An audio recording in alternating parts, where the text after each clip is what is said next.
오는 13일부터 전국보건의료산업노조가 무기한 총파업을 예고한 가운데 지역병원 10여 곳도 파업에 동참할 전망입니다. 파업 찬반 여부를 떠나 파업에 따른 불편함을 이야기하는 기사는 많지만 정작 파업의 이유에는 관심이 없는 경우가 대부분인데요. 김성국 기자가 왜 파업을 하는지 직접 이야기를 들어봤습니다. 간호사가 병실을 돌면서 환자들의 상태를 살핍니다. 이 병원 간호사 1명당 돌봐야 하는 환자 수는 약 15명. 일에 치이다 보면 제대로 된 식사는 물론 제때 휴식 시간조차 갖지 못합니다. 사실상 컵라면을 먹더라도 라면에 물 부어놓고 일하고 오면 30분 지나가지고 그냥 그대로 버리는 경우도 많습니다. 또 다른 병원, 이곳에서 근무하는 의료 인력들도 경무에 시달리고 있습니다.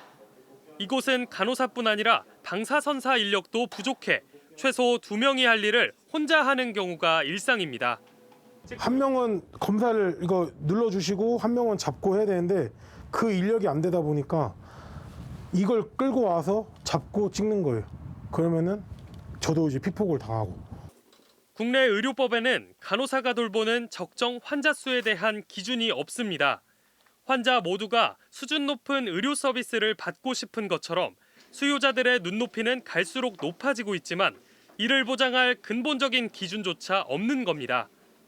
이런 가운데 전국보건의료산업노조는 오는 13일부터 인력 확충과 근로 개선 등을 요구하는 전국 총파업을 예고했습니다. 이번 파업에는 지역에서도 주요 대학 병원과 의료원, 혈액원 등 10여 곳 넘게 동참합니다. 오는 13일부터 대전, 세종, 충남에서 파업에 참여하는 보건의료 노조원만 5천여 명으로 추산됩니다. 노조는 다만 총파업에 돌입하더라도 환자 생명과 안전을 지키기 위해 응급실과 수술실, 중환자실과 분만실, 신생아실 등에는 필수 인력을 투입하기로 했습니다.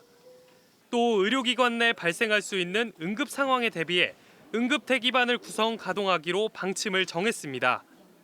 각 병원들도 외래 진료를 중심으로 파행이 빚어질 가능성이 있는 만큼 예약 연기 안내 등 파업 대책 마련에 들어갔습니다. MBC 뉴스 김성국입니다.